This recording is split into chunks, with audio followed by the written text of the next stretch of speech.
We're going to start now actually learning the technique, and it's going to be so slow to begin with that if you went out and used it, you'd probably feel that you'd be much better stammering.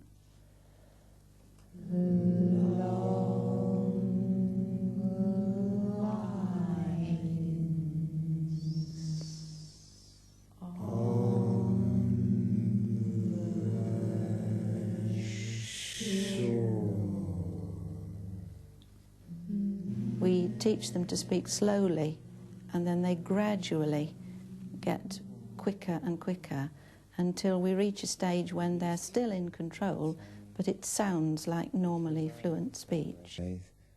When they can do that, then we start helping them to be able to judge and evaluate their own speaking, so they know when they're disfluent and they know the kind of speeds that they're going, so that they can be independent of us. So it's been some time since we've filmed your course. I wonder what's happened with your course since we did the film.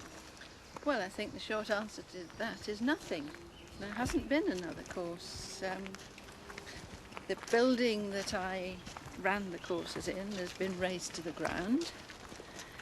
There's a part-time speech therapist who's been trying valiantly to get the courses running, but the people who are in charge of the trust there really are not particularly interested in something like stammering. You don't die of stammering, so they're really, it isn't a very high priority. Well, what do you think should be done?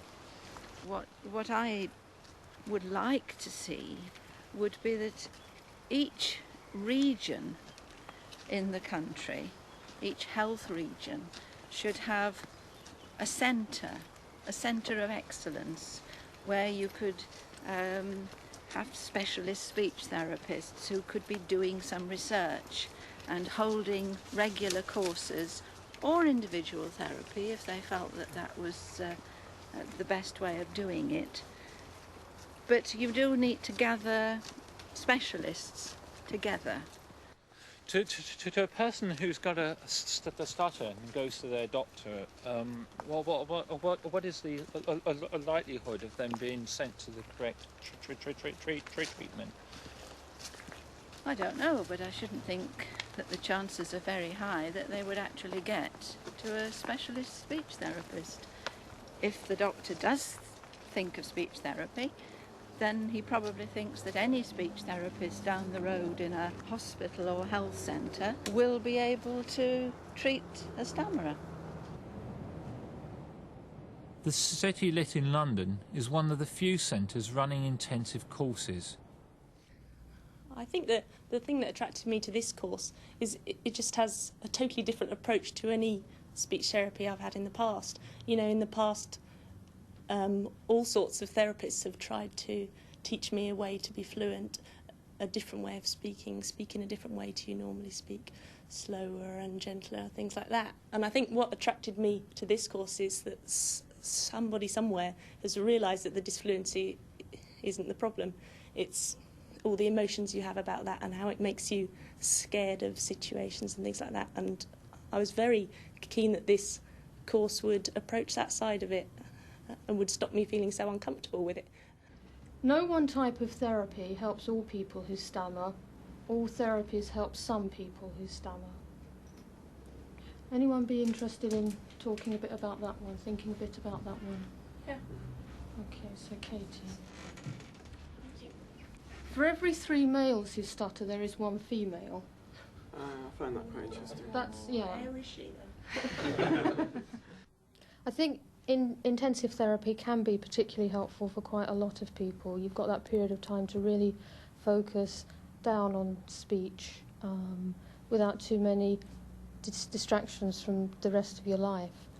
There is a need for more intensive therapy throughout the country. There are actually very few other intensive courses on offer. I don't think it's necessarily always the right option. I think some people do need a more gradual approach And I think some people also need one-to-one therapy rather than group work.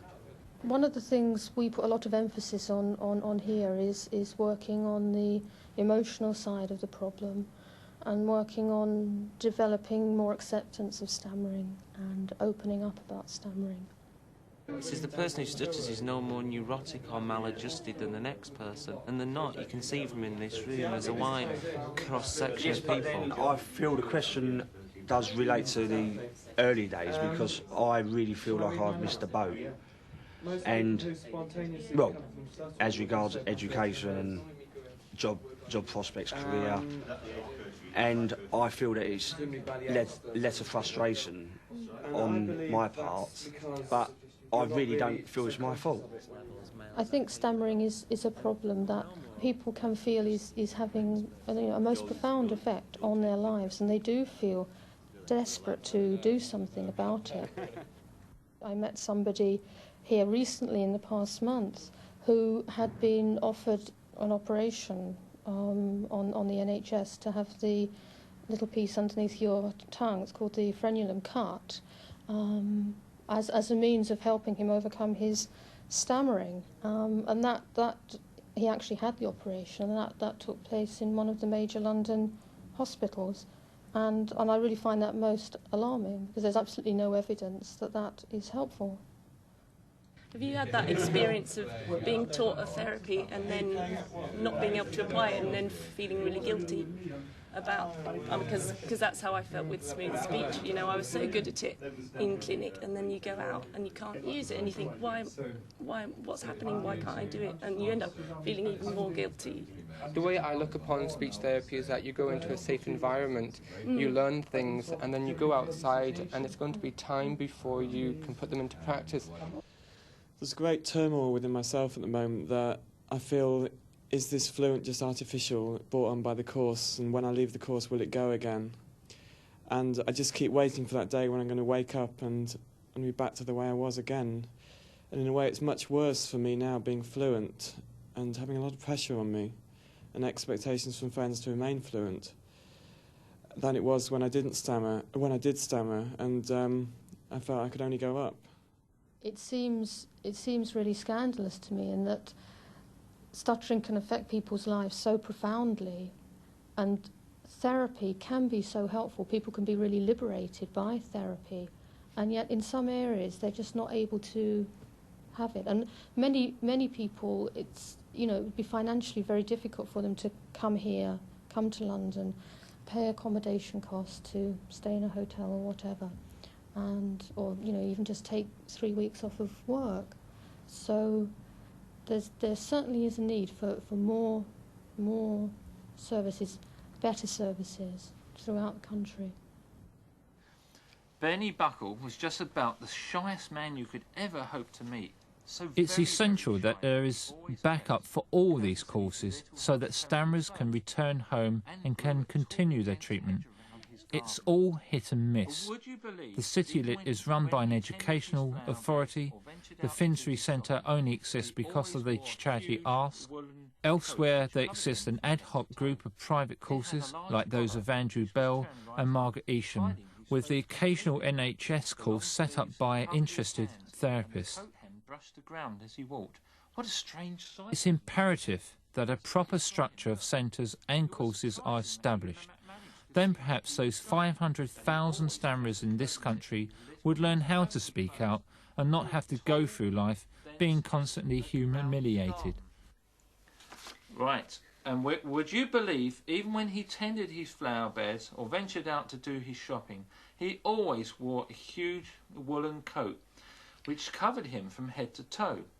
It had a large collar which was turned right up, hiding his face completely. The long sleeves covered his hands, and the coat... Pardon? I'm sweating. You don't like this bit?